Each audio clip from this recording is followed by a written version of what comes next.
name's Jeff Robinson. I was born, raised, grew up in Springfield, Illinois. Went to school there in undergrad at the University of Illinois Springfield. Went to grad school at Illinois State University here in Normal.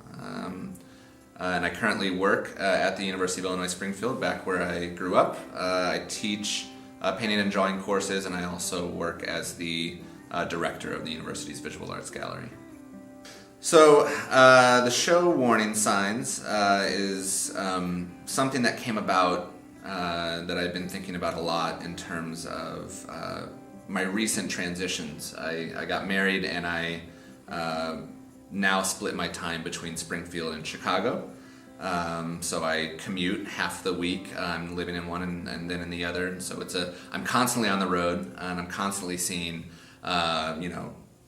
traffic signs, road construction signs, all these different signs that are sort of telling you what to expect ahead.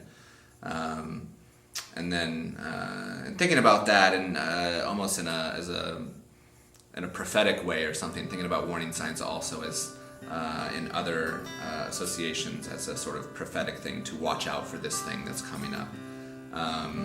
And then I was just thinking about that also in terms of where we seem to find ourselves now, politically, socially, culturally, as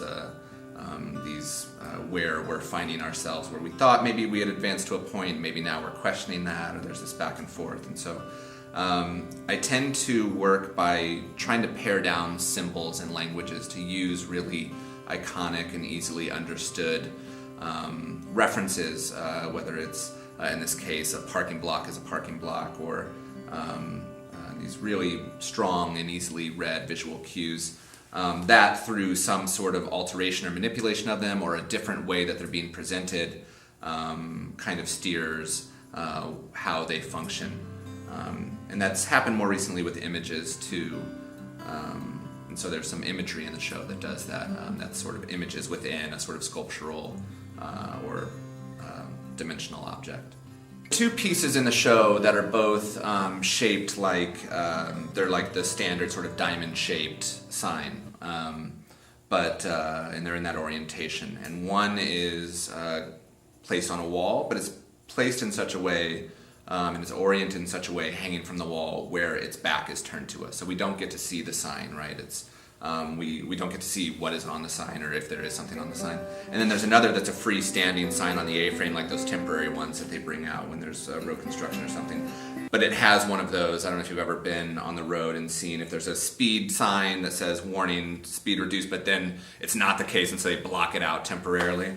So there's one that has a similar sort of thing, where there's this sort of backing that's applied over the sign so that it also is illegible. So I was using that's one of those ways that I'm manipulating a thing. It's a very identifiable object, but it's positioned or oriented or changed in such a way where I'm thinking of them almost as, again, as these sort of prophetic objects or something that are sort of turning their backs to us, right? Like, we've been warned, we didn't heed the warning, and so now they've turned away from us or something. And so I think that maybe is those two objects, understood in that way, maybe kind of give framing to the whole show.